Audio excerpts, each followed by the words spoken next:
gente não devia pensar, né, que o ideal é a criança obedecer, né? Eu recebo muita gente vindo me falar: ai, meu filho tem 1 ano e meio e não me obedece, meu filho tem 2 anos e não me obedece, meu filho tem 3 anos e não me obedece, meu filho tem 5 anos e não me obedece, meu filho está adolescente e não me obedece. E aí então qual é a grande questão, qual é o grande problema da gente ter, né, essa expectativa da criança obedecer a gente?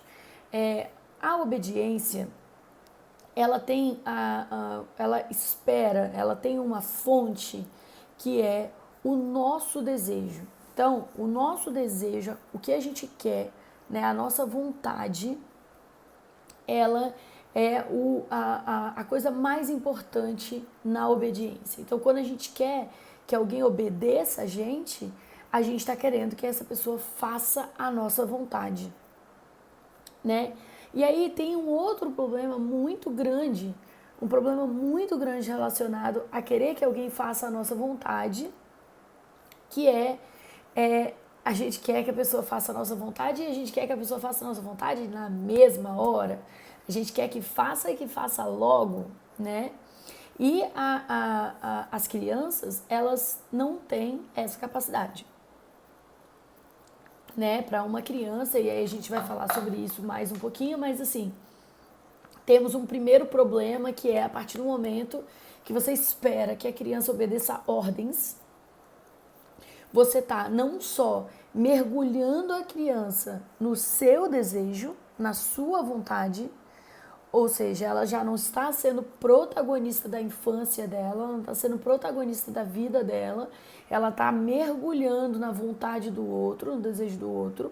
A gente também entende, né, quando a gente quer obediência, a gente geralmente é mais autoritário, mais agressivo, e a gente a gente quer com urgência, a gente quer para ontem, a gente quer que isso já estivesse acontecendo. Eu vou pedir para alguém aqui no Instagram vir aqui embaixo, nesse retângulo que tem uma interrogação, e manda para mim, por favor, mitos e verdades sobre obediência. Se alguém puder fazer isso para mim, eu agradeço muito. Então, aqui embaixo, nessa interrogaçãozinha, mandar mitos e verdades sobre obediência. Então, gente, onde que me veio, né, a ideia de fazer uma live? Eu já estava há um tempo querendo falar sobre obediência com vocês, mas a organização, a estrutura dessa live veio no momento que eu comecei a assistir Chernobyl.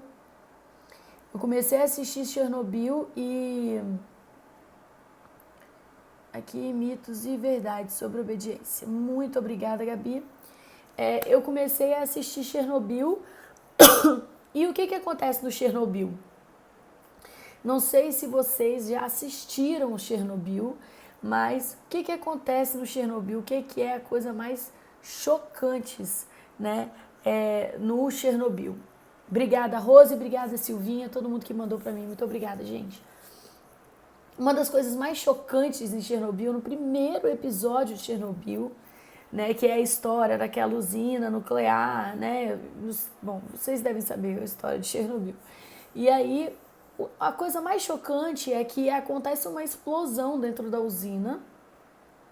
E isso a gente está falando de um estado, de uma cidade num estado que estava vivendo uma ditadura socialista, né? Uma coisa acho que comunista. Alguém me corrija se eu estiver errado, porque eu sou de humanas, mas não sou de histórias. A palavra foi errada. Tudo bem, meu amor. Eu agradeço mesmo assim. Então, o que acontece? Essas pessoas, elas sabiam que havia tido uma das coisas mais perigosas, que era uma explosão dentro de uma usina nuclear. Acontece que elas não estavam autorizadas, presta atenção, elas não estavam autorizadas a admitir para elas mesmas que a usina tinha explodido. Então, os superiores e os superiores dos superiores e até o mais alto escalão decidiram que a explosão não tinha acontecido. E aí, os soldados mais, né, as pessoas que estavam mais abaixo, elas não tinham a autorização de aceitar que a usina tinha explodido. Então, elas foram tomando medidas paliativas extremamente desnecessárias e atrasadas, porque eram coisas que já não estavam adiantando de nada, mas porque elas não tinham autorização para aceitar que a usina tinha explodido. Quando alguém vinha falar, gente, espera lá, não, a gente não pode fazer isso aqui, essa usina explodiu, a gente precisa aceitar que a usina explodiu, essa pessoa era colocada como desobediente. Ela era colocada como alguém que estava batendo de frente com os superiores dela. Então eles ameaçavam essa pessoa, eles colocavam essa pessoa como uma pessoa incompetente, uma pessoa ignorante, uma pessoa burra, né? E aí foram colocando, né, em cima dessas pessoas que estavam mais abaixo nessa hierarquia, colocando esse peso de você não pode aceitar, né? Você não pode dizer que o nosso, né, que o nosso Estado maravilhoso, incrível, que o comunismo, né, falhou nessa usina nuclear. Então, a obediência fez com que esses homens ficassem apertando o botão que já não estava funcionando, ficassem fechando porta para o fogo não subir, né, e ficassem fingindo, mentindo para a população de que nada tinha acontecido.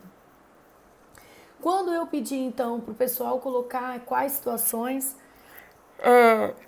o pessoal mencionou o nazismo, porque muitos soldados, você vai encontrar histórias de soldados que não concordavam, né, que não achavam certo, que sofriam, que choravam, que passavam mal nos campos, né, de concentração, em todas as ações nazistas de genocídio, mas que estavam obedecendo ordens, né? Estavam obedecendo ordens. A gente teve gente que mencionou também a ditadura aqui no Brasil, né? Que foram muitos militares, muitos soldados, muitas pessoas que fizeram coisas que não concordavam, tanto que você pode ver que nesses crimes de guerra, nesses crimes né, de coisas que são mais coletivas, que são de populações inteiras, quando há o julgamento desses crimes, a pessoa que é condenada é quem estava no comando. E as pessoas que não estavam no comando, que estavam só obedecendo ordens, existe uma... Se alguém souber o nome, me fala aí, mas existe tipo uma defesa para essas pessoas, que é tipo assim, ela estava só seguindo ordens, né? Mas acontece que a gente, né, que está criando uma nova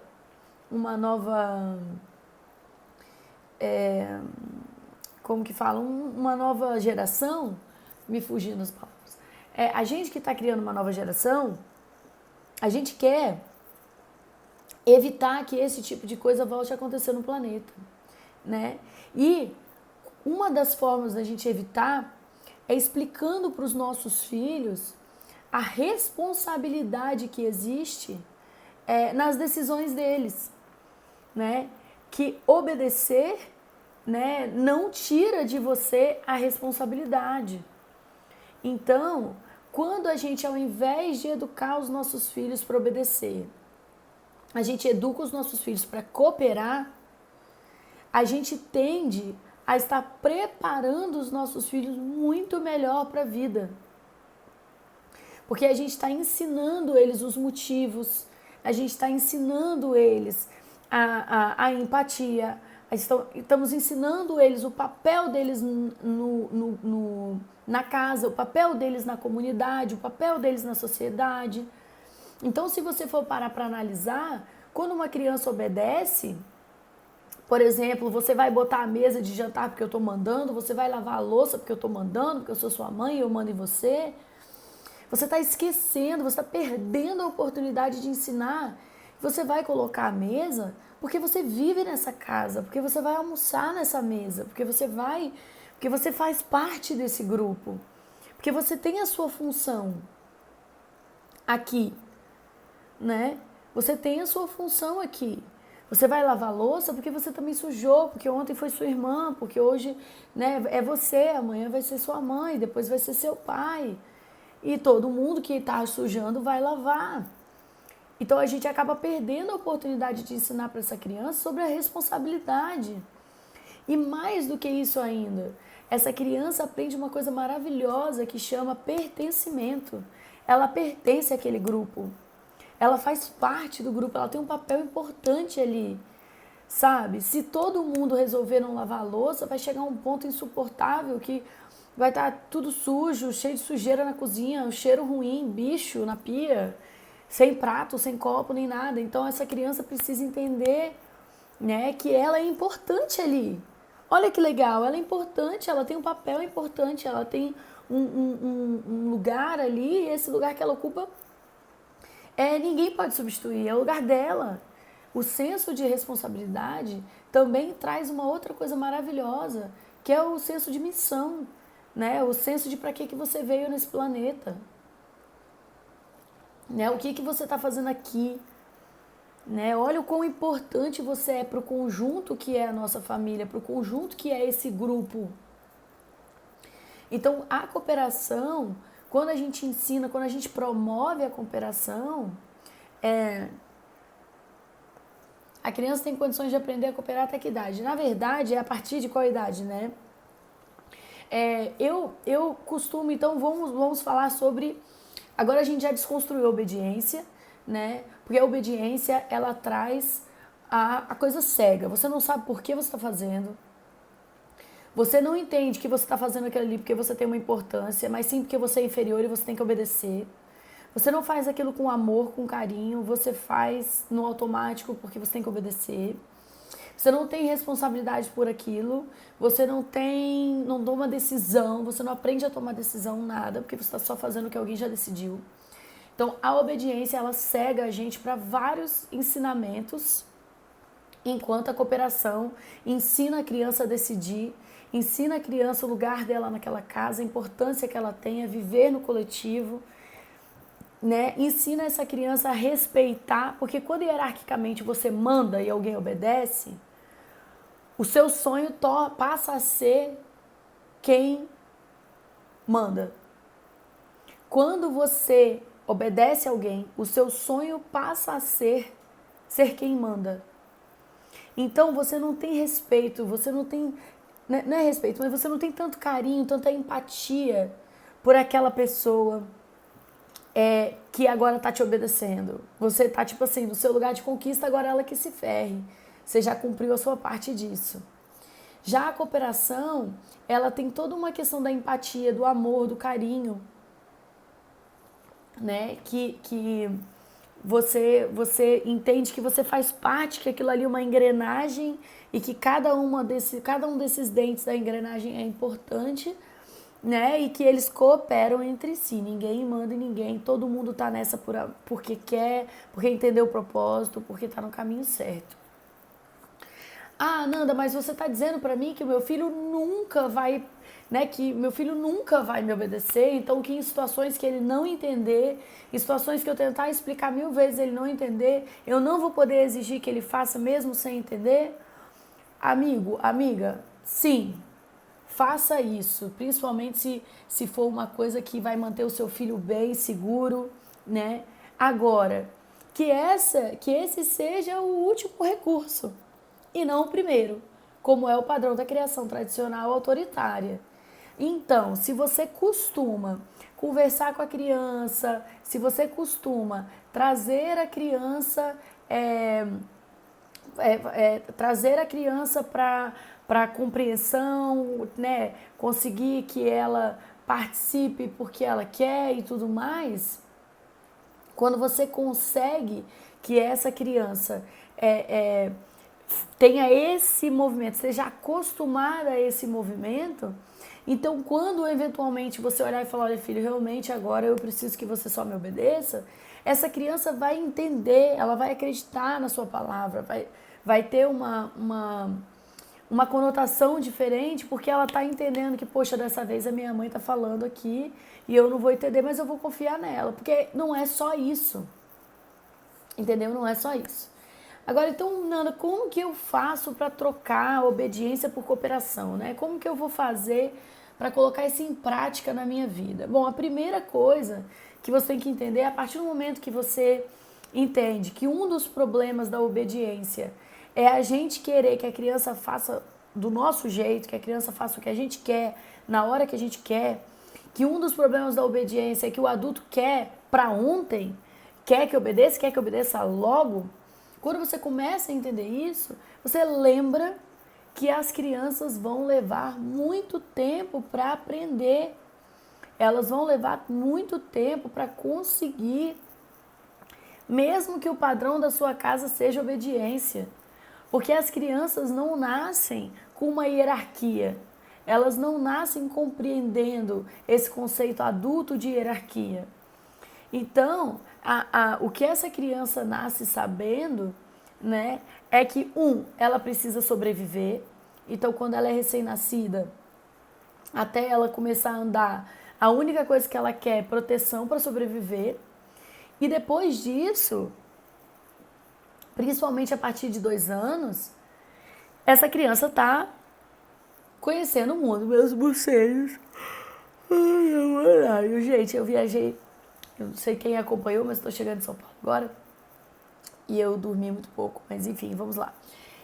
Então, quando a criança chega ali por volta de 2 anos, 2 anos e meio, essa criança está começando a descobrir o mundo, está começando a descobrir a si mesma, está reorganizando toda aquela ideia dela, que antes ela achava que ela e a mãe, né, ela e o cuidador primário era uma coisa só, e agora ela está começando a descobrir que ela é uma pessoa. E essa pessoa, ela começa a descobrir que ela quer coisas, ela começa a descobrir que ela tem preferências, ela começa a descobrir quem é ela. Ela começa a descobrir o eu, começa a descobrir o meu. E quando essa criança está nesse processo de descobrir quem ela é, o que ela gosta, o que ela quer, essa criança está completamente egocêntrica, ela está completamente autocentrada. Então é muito difícil para uma criança que está aprendendo quem ela é, do que ela gosta, o que ela quer, o eu e o meu, é muito difícil essa criança conseguir enxergar a importância que é para você ela fazer uma coisa ou outra. É o momento que os pais, né, autoritários, mais sofrem e dão rótulos, e a criança é teimosa e é desobediente, e é uma criança difícil, é uma criança geniosa, é uma criança raivosa, uma criança chata, mal educada. Por que que os pais começam a rotular? Porque é uma fase que a criança não está biologicamente preparada para obedecer ninguém. Porque ela ainda está aprendendo 2 coisas. Sobre o universo interno que ela está descobrindo, e 2, uma comunicação eficaz. Então essa criança ainda não entende tão bem o que você está pedindo dela. Tanto que eu falo, né, para vocês, eu repito sempre, a maior parte das coisas que os pais e as mães chamam de mau comportamento é a criança fazendo o que ela entendeu que pode. A criança, não é porque você explicou que não pode, que a criança entendeu que não pode. Porque a compreensão dela é diferente, a compreensão dela o mundo dela é diferente. Então, você está achando que a criança entendeu, mas ela entendeu outra coisa. Gente, para e pensa agora, quando você era uma criança, a quantidade de conceitos engraçados e malucos que você tinha sobre o mundo. Eu vou contar para vocês as minhas. Eu achava, bota aí nos comentários o que vocês achavam quando vocês eram pequenos, aquelas coisas engraçadas que a gente achava. Eu achava que todo mundo que casava tinha um rosto igual. Eu achava isso. Eu achava que a cesariana, o médico cortava a barriga da mãe e empurrava o bebê por dentro. E o bebê nascia nascia por onde ele tem que nascer mesmo, com um empurrãozinho, entendeu? Isso que eu achava que era cesariana quando eu era pequena. Eu também achava que... Não está travando, é a internet. Eu também achava... A Alcimara diz que ela achava que ela queria ser um extraterrestre. Exatamente. Então você vê que a gente tinha muitos conceitos, a gente tinha interpretações.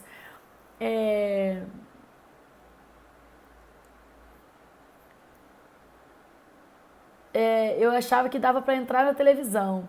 Eu pensava que engravidava com um beijo. Tá vendo, gente? Olha como é que são. A gente, enfim, a gente tem, né, inúmeras crenças. E aí, então a gente começa a lembrar, né, como que tem muita coisa que essas crianças estão entendendo que é completamente diferente do que a gente está falando. Eu achava que a lua era de queijo, eu também já achei isso. Eu achava que todo mundo morria aos 40 anos, nem sabia que minha mãe tinha metido com 40, olha só. Eu achava que o Papai Noel morava no Shopping Center Norte. No Shopping Center Norte, gente, presta atenção na pessoa. Eu achava que tinha uma pessoa dentro do saleiro. Eu juro até hoje que uma vez o coelhinho levou meus ovos. Eu achava que dava para cair dentro do rio. Meu bebê tá colocando as mãos na privada. Digo que não pode, ele não entende. Pois é, gente. Então a compreensão da criança, ela não só é limitada, como ela é criativa, ela é variada. A criança compreende de várias formas. Então, essa questão da obediência, às vezes considera para ontem que essa criança entendeu tudo que está sendo dito e que ela de mal criação não está fazendo. Quando então essa criança precisa muitas vezes de melhores explicações, de você usar uma linguagem mais acessível para ela, de você usar o seu corpo na hora de falar, usar menos de 5 palavras, né? Substituir as suas ordens por instrução. Essa é outra forma de conseguir cooperação. Você substituiu não por supervisão, por distração. Vem cá, isso não pode, mas vamos fazer uma outra coisa. As crianças, elas tendem a cooperar também quando elas entendem, quando elas compreendem. Então você explicar, que uma coisa é você falar assim, aqui filho, não pode brincar com isso, não pode brincar. Quando você faz isso, você pega uma luz e bota atrás do negócio, você bota luzes, você bota brilhos. Isso passa a chamar uma atenção absurda para a criança. Entendeu? Você passa a transformar isso aqui num objeto de desejo para ela. Porque você transformou isso numa coisa extremamente curiosa. Não pode, isso aqui é um negócio que não pode mexer. Isso é incrível, maravilhoso, não pode mexer porque é muito curioso isso aqui. Você aumenta absurdamente a curiosidade da criança pela coisa. Ao passo que se você vai e ensina ela aqui, filho, ó, não pode mexer porque isso aqui quebra, isso risca, não pode riscar a parede, não pode riscar as coisas. Aqui, encosta pra você ver, ó, sabe, uma coisa de vidro, uma coisa que quebra, uma coisa delicada, fala pra criança encostar, ela sentir a textura, sabe, ela perceber, matar a curiosidade dela e entender, ela vai entender, caramba, isso aqui realmente é muito delicado, por isso que a minha mãe não quer que eu pegue. E você pode fazer, ai, olha, dói se quebrar. Mostra com o seu corpo, assim, dramatiza. Né? E aí, a partir do momento que a criança matar a curiosidade dela e ela entender tudo que você explicou, né, ela vai diminuir a curiosidade em cima daquilo e vai se interessar por uma outra coisa. Então, quando você foca na obediência, você se torna um ser da teoria da conspiração. Todo mundo está indo contra você, a criança está fazendo de malcriação para te testar, para te isso, para te aquilo. Quando você começa a olhar pelos olhos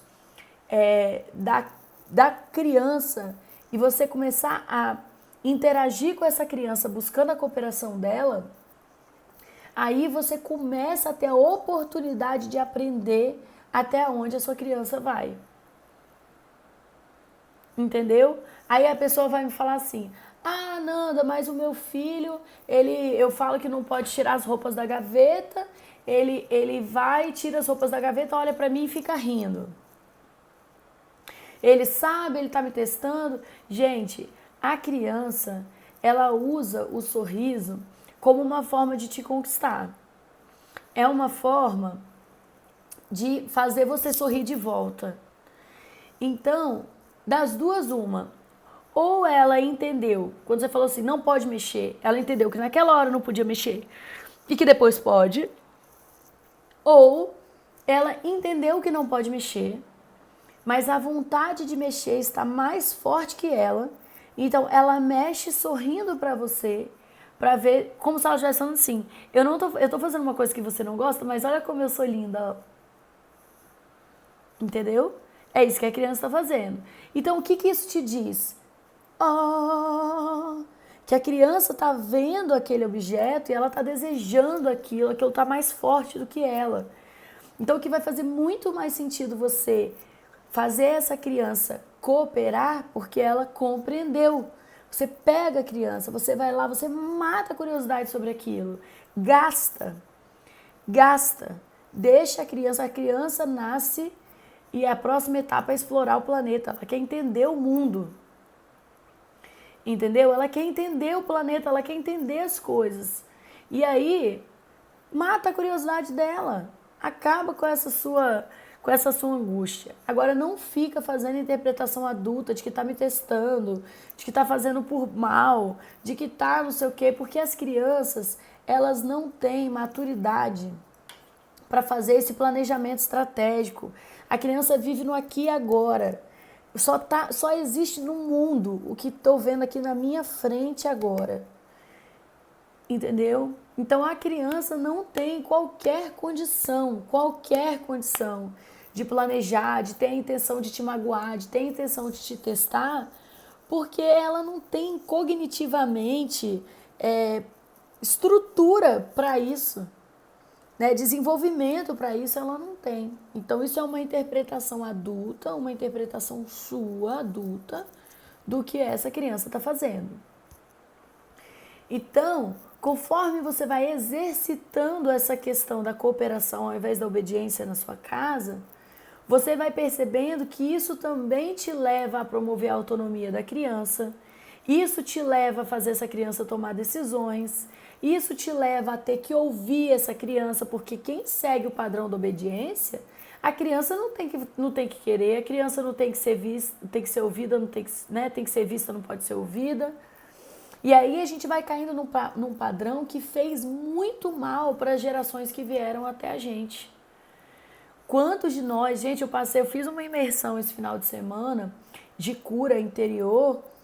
Caramba, como as crianças da nossa geração sofreram, e sofreram muito porque criança não tem que querer. Sofreram muito porque a criança tem que ser vista, não tem que ser ouvida. Gente, esse pessoal chega na vida adulta cheio de dores, cheio de buracos. A gente chega, né? E a gente pode diminuir essa quantidade de buracos. Lógico que nossos filhos não serão adultos incrivelmente perfeitos e nós não seremos pais perfeitos.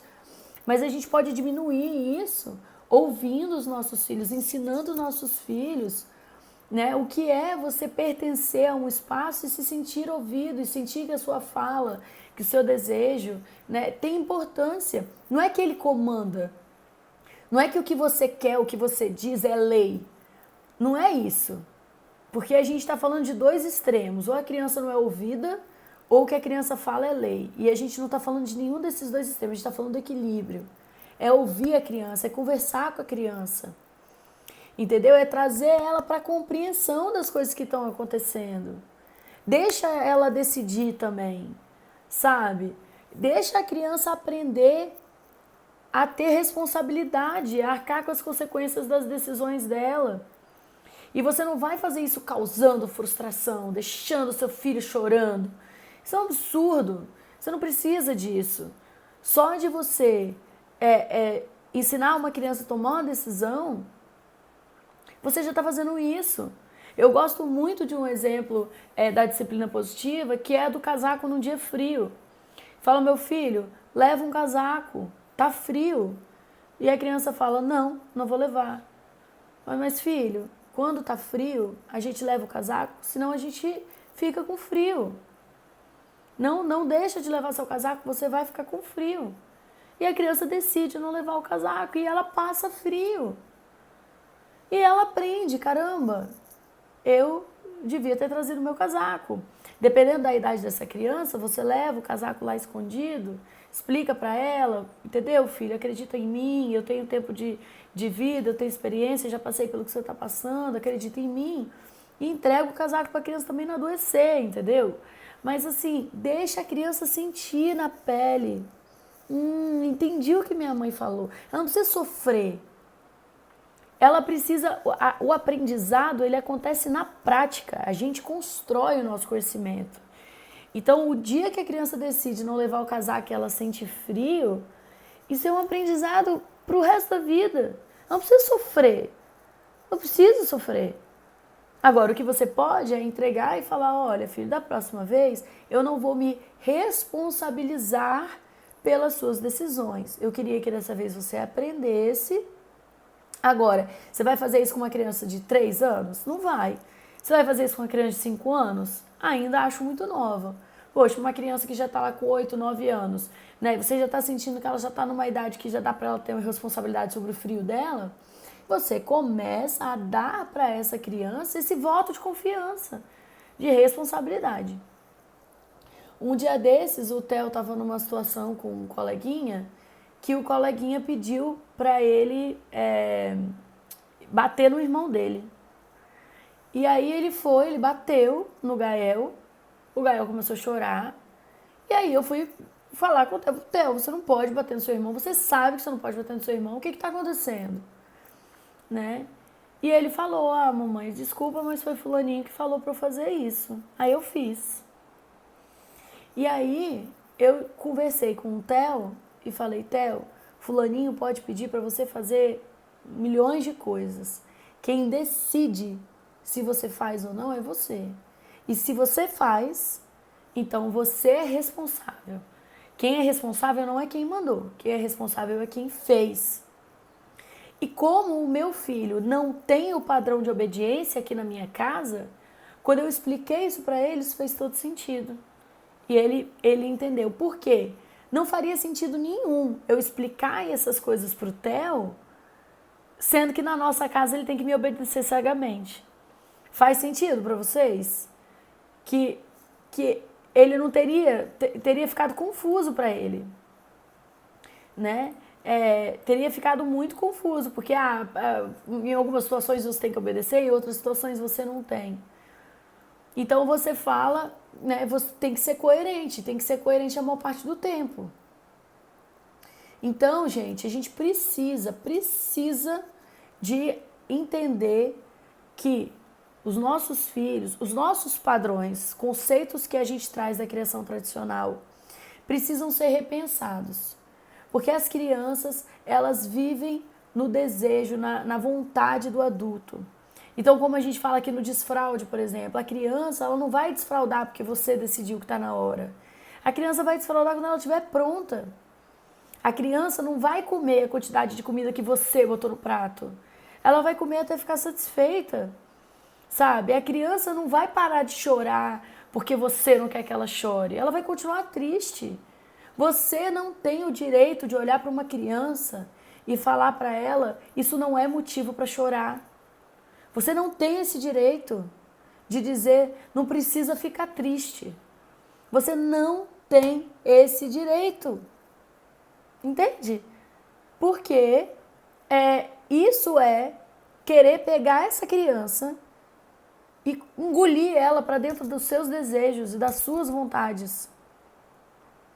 Você só vai chorar quando eu quiser. Você só vai sofrer quando eu quiser. Isso é errado. E isso faz o adulto, né, que essa criança vai se tornar, ser uma pessoa extremamente confusa. Essa pessoa não sabe o que ela pode e não pode sentir, o tanto que ela quer ou não quer comer. Olha que confuso que fica. Né? Eu não me sinto no direito de estar triste, eu não me sinto no direito de sofrer, eu não posso, não fui autorizado. Né? E isso tudo, porque o conceito de obediência faz o adulto se colocar como centro de todas as coisas. É o adulto que manda, é o adulto que decide. Isso não é verdade, gente. Não é certo a gente impor isso, sabe? Não é certo. Essa criança precisa de entender que ela pertence a uma família e que ela tem uma importância muito legal ali.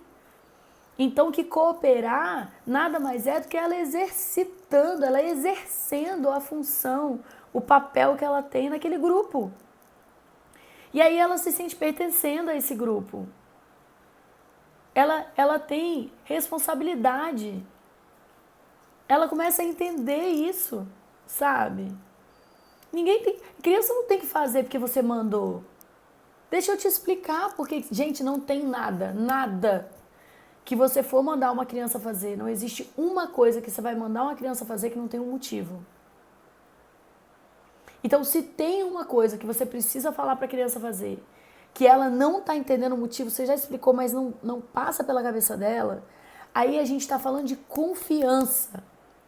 Não é autoridade, não é quem manda aqui, não é hierarquia, é confiança. É olhar e falar, meu filho, confia em mim, faz o que eu estou sugerindo, faz o que eu estou falando, eu preciso que você confie e preciso que você acredite em mim. A criança não pode fazer por medo, ela tem que fazer porque ela confia, porque ela acredita em você. Entendeu? Bom, a gente tem, então, a Semana Psimama vindo semana que vem. Quem participou da última Semana Psimama, nós tivemos mais de 8.000 pessoas acessando a Semana Psimama, da última Semana Psimama. Nós tivemos muito mais do que isso, essas 8.000 foram as que a gente mandou a apostila Psimama, né? Então tem muito mais gente do que isso. E na semana que vem tem Semana Psimama de novo, começando na segunda-feira. E eu fiz uma enquete no Stories para saber com vocês quais os temas que vocês querem ver. A gente vai falar de adaptação escolar, a gente vai falar de agressividade na infância, criança agressiva, né? A gente vai falar alguns temas bem específicos sobre sono, como fazer a criança ter um sono de mais qualidade. Então a gente vai falar os temas principais que o pessoal está pedindo lá no Stories, mas ainda assim eu quero pedir para você duas coisas: você entrar no Stories e falar, né, qual o tema que você quer ver, qual o tema que você acha que mais famílias vão querer ouvir.